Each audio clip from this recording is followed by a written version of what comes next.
What's up, everybody? Welcome to episode 7. And today we're going to talk about the quiet forces that shape human behavior. And after this podcast, be sure to check out my book, Quiet Forces. It is exclusively available at Barnes & Noble. You can check the website, go to barnesandnoble.com, search Quiet Forces. You can pick up a copy there. So most people believe that they make these independent decisions based on these independent factors. But I don't think that's true, because most of our decisions, not all of them, but most of our choices are shaped by forces that we do not consciously see. So there are invisible influences, and people tend to underestimate these invisible influences.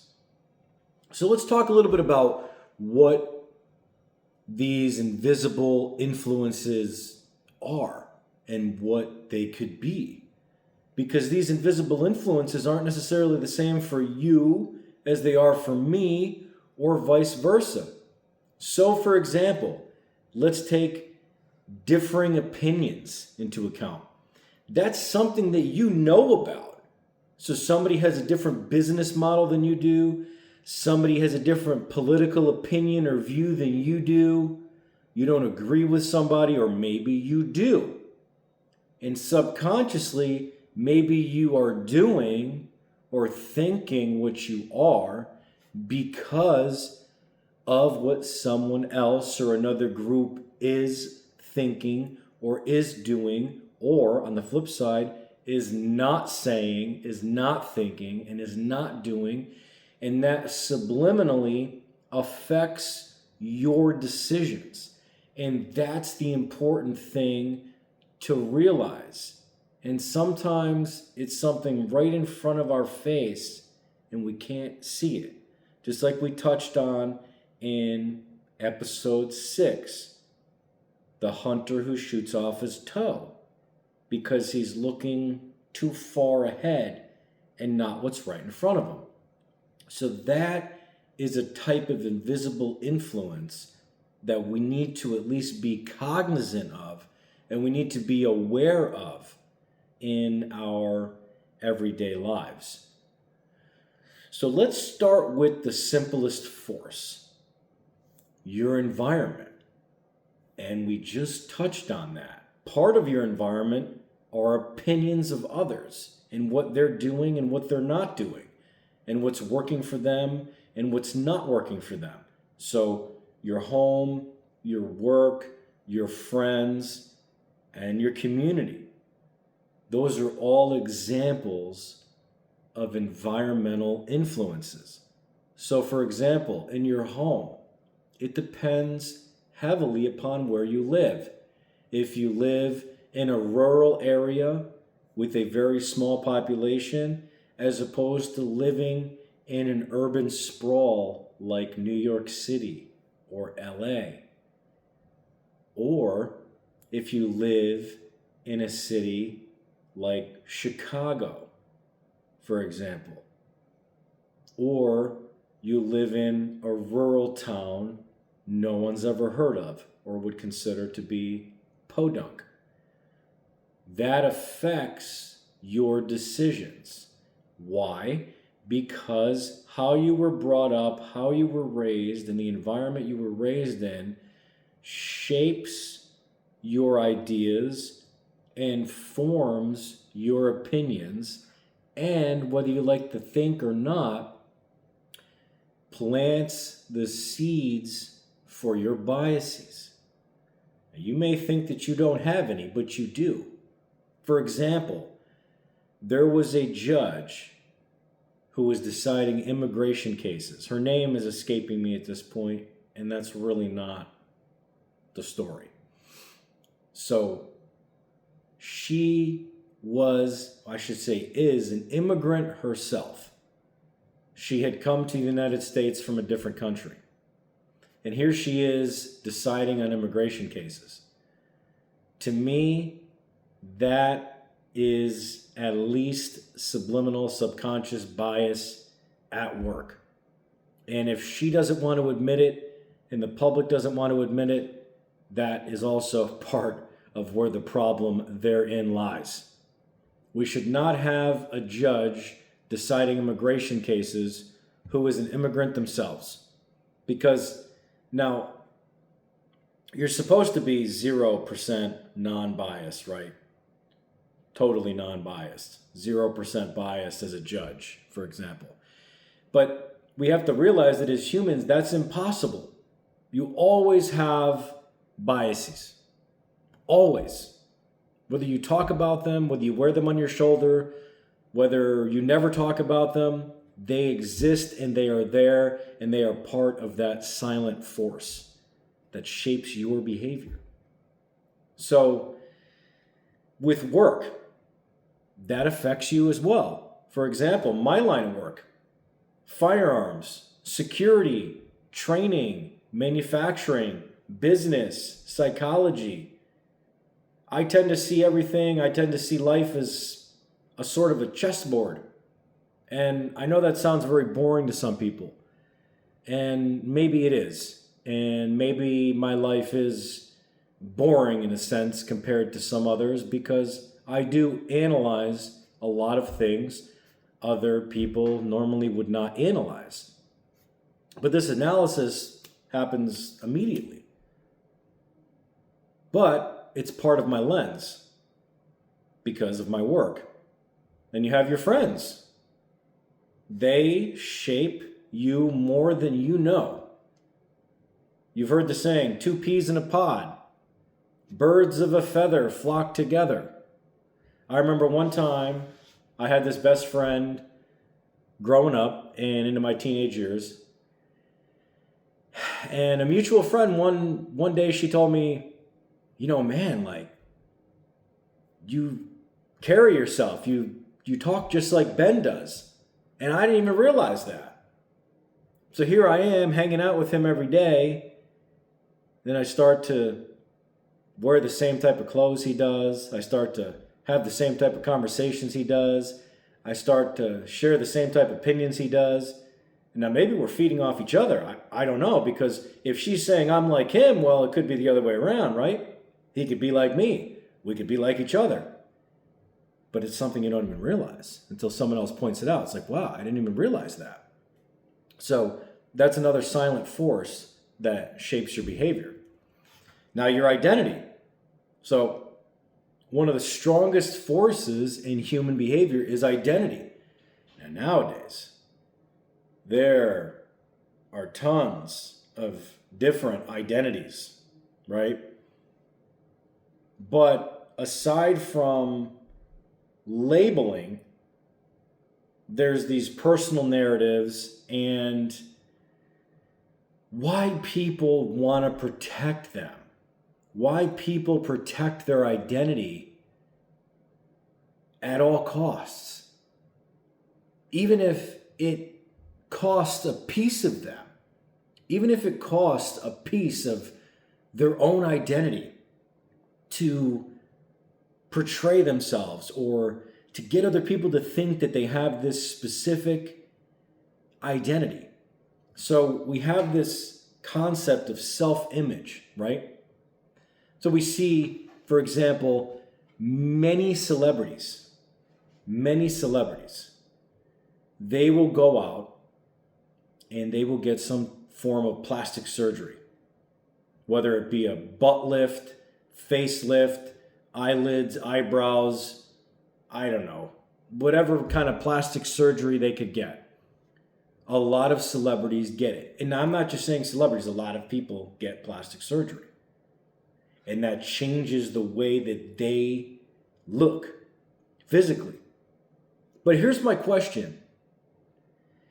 When we talk about self-image and changing it through something like plastic surgery, now one could argue that it's actually literally changing your physical appearance and how others see you. But the real question is, why are you doing it in the first place? Why should you care so much about how others view you or about how others see you. Now, there are exceptions here. For example, dog attack victims, people born with cleft lips, things along those categories I am not talking about. I'm talking about someone with no outwardly, seemingly bad features that need to be medically corrected. Okay, so like someone says, well, I think my nose is too big, or my ears stick out too much. That's the kind of thing I'm talking about. So you go and get this procedure done, right? And honestly, I'm not going to say 9 times out of 10, but I would say like a good half of the time, they come out looking worse than they did to begin with. And you can tell they had some type of plastic surgery, even if you can't see scarring. Because people remember, like, hey, you didn't look like that before. My point is, who are you really doing it for? When we talk about the self-image concept, are you doing it for you? Are you doing it for them? Who? And why? And then another question you should ask yourself if you ever consider a huge self-image change like that, like plastic surgery. And that's an extreme form, right? But not really, because I think hundreds of thousands of people do it every year. Ask yourself, if you were the only human on the planet, well, I suppose you'd have to put in this hypothetical the plastic surgeon as well, right? You were the only humans on the planet, would you still get the procedure done? And I really think you should ask yourself that. And that question is going to answer a lot. Like, who are you really doing it for? So we also have these labels. So actually, in the month I'm recording this, it is Pride Month, okay? So we have these labels, right? So it used to start out with just like gay or bi, and now it's transgender and queer, and there's a whole list that I don't even really understand, okay? But that's another problem, is the labels. It's not just the sexual labels for the orientation, but it's also labels we put on psychological disorders. So literally, we have a diagnostic and statistical manual of mental illness, a DSM, and we're on volume 5 now, by the way, volume 5, because science just needs to put people and their conditions into categories, and they need these labels. So you have borderline personality disorder, you have depression, you have anxiety, you have this, you have that, and that might be all fine and dandy for the DSM. But when we label people, they begin to literally identify themselves in that way. So you label something, you have depression. I'm a depressed person. They begin absorbing that into their own identity. And I think that's detrimental. I really do. I don't think that the labels need to necessarily be outwardly given to the patients when it relates to psychology, because I don't really see the point in it. What's the point? Why are we providing the label? Are we doing it for liability's sake? Because our insurance tells us we have to? Or because the pharmaceutical company says this should only be prescribed if you have bipolar? So we have to label it? We have to label the patient? Because again, who are we really doing it for? Who is the label really benefiting? Because if it's not benefiting the patient, it shouldn't be done. So moving on to fears and incentives. So we have fear of rejection and failure. And also on the flip side, we have financial incentives and social incentives. But sometimes the incentives can feed the fears. And the fears can seemingly feed the incentives. So let's discuss this fear of rejection for a couple minutes. If you fear rejection, you may change something or want to change something about yourself, whether it's the way you look, whether it's the way you speak, think, act, because you want to be accepted. So just like in episode 6, I basically talked about how I was literally the lone wolf investigator on the case who swam upstream the entire time. And I never rolled with the popular opinion, because all the while I knew the popular opinion was based on a fraction of the knowledge that I had. Now, just because I had more knowledge about the case doesn't necessarily mean that I was applying the knowledge in a better way than other people that had less knowledge. Let's not put the cart before the horse, though. I had and have many firsthand experiences with the case that these other people who are forming opinions do not. So my point is, if I was one of those run-of-the-mill investigators, I probably would have just said, you know what? Yep, I agree with the popular opinion. That's how it happened. But that's not me. Because my self-image is not tied to my fear of rejection. You know, I grew up in a time where telemarketing was a dying thing in the early 2000s. And as a teenager, I had telemarketing jobs.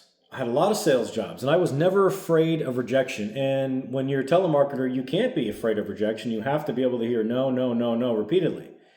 But I was one of those best reps, and I would fill my daily order reports on probably a semi-weekly basis, and that was very tough to do. But I was able to make $500 or $600 with my bonus at 17 years old in 4 hours. So I thought that that was pretty good. Now, of course, that wasn't every day, every time, but I remember that. And that's because I wasn't afraid of rejection. And you know, this fear of rejection also ties right in with this fear of failure. Because really, a fear of failure is a form of being rejected. If your idea fails, if your plan fails, if your business fails, you might not want to take that first step because you fear that rejection in the meantime. So you've got to be willing to take the risk, because really everything in life comes down to a risk. You just have to make sure you're taking calculated ones.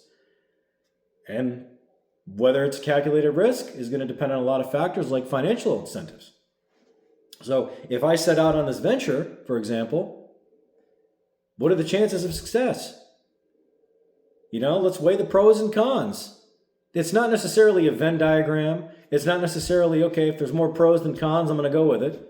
Or if there's more cons than pros, I'm not going to go with it. It may not be that cut and dry. But you need to at least attempt to make the determination. And how are the social incentives as well? So like, for example, someone like myself, I am in a very right-wing type business. Now, I'm not saying there's not some liberals that manufacture rifles and sell firearms and provide firearms training, but it's not the norm. Usually they just stay in their own lane against firearms in general. Not to bring it political, that's just an example of, for me, I have to be cognizant of the fact that I probably will not attract a lot of left-wing listeners. And if I do, they're going to listen so that they can poke and they can attack. But I don't care, because that's part of the incentive. And I understand that. Now, there's some everyday examples as well. So we have things, different categories, like consumer behavior. You know, what are the quiet forces behind consumer spending, behind politics, behind relationships, career choices? So let's talk a minute about how these hidden forces shape your consumer behavior. So for example, we have these subliminal messages that we are exposed to every day, all day, especially on social media and on commercials. So when you go into a store or you're online and you're surfing the web and you're looking for a specific product, you will subconsciously remember those ads that you've seen, and subliminally you may change your mind and make a buying decision that you otherwise wouldn't have made, even if you're not consciously thinking of it that way.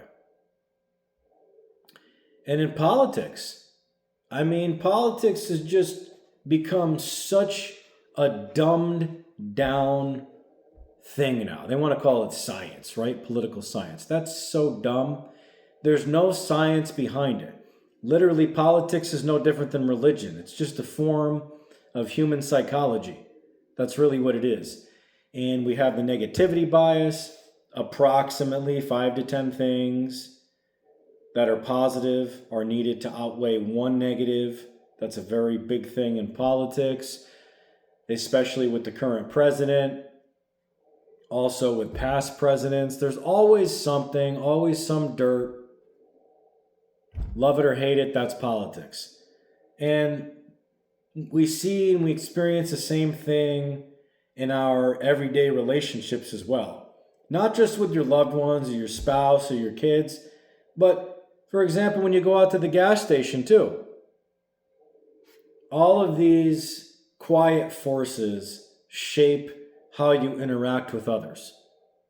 So your upbringing, your environment, your beliefs really shape how, am I going to engage in a conversation with this person? Am I not going to engage in a conversation with that person? It depends, because if you really think about it, which we don't, it just happens naturally, but it's really embedded subconsciously because of these silent forces that work constantly. What's your intention? Do you enjoy small talk? Do you want to talk about baseball and the weather? Or do you want something that is more in depth? Do you want to get something out of the conversation? So I will admit that I typically don't engage in small talk. I can, but usually I engage in conversations with total strangers or people that I see randomly if I can take something from it, if I can learn something from the experience. Otherwise, I don't like to waste my time. So small talk is cheap. I don't like prattle. Whereas other people thrive in it, and that's fine, because that's what feeds you. You're feeding those silent forces. You are engaging in the small talk because maybe you're more of a social animal. So, last thing I want to touch on is career choices too. All these silent forces shape what career path you go down, what you study in school. So like for me, I studied various things over many years, and finally I landed on business. But I started with philosophy, went to psychology, went to English, and then finally business. So I've amassed more college credits. I believe I have 280 college credits, which is damn near enough for a PhD, but I don't have a PhD to show for it. So those are more about how hidden forces shape our decisions, right? So bottom line is, I'll leave you with this. The strongest forces in your life are often invisible, but you can learn to see them. And once you do learn how to see them, you start understanding not only other people, but you can finally understand yourself.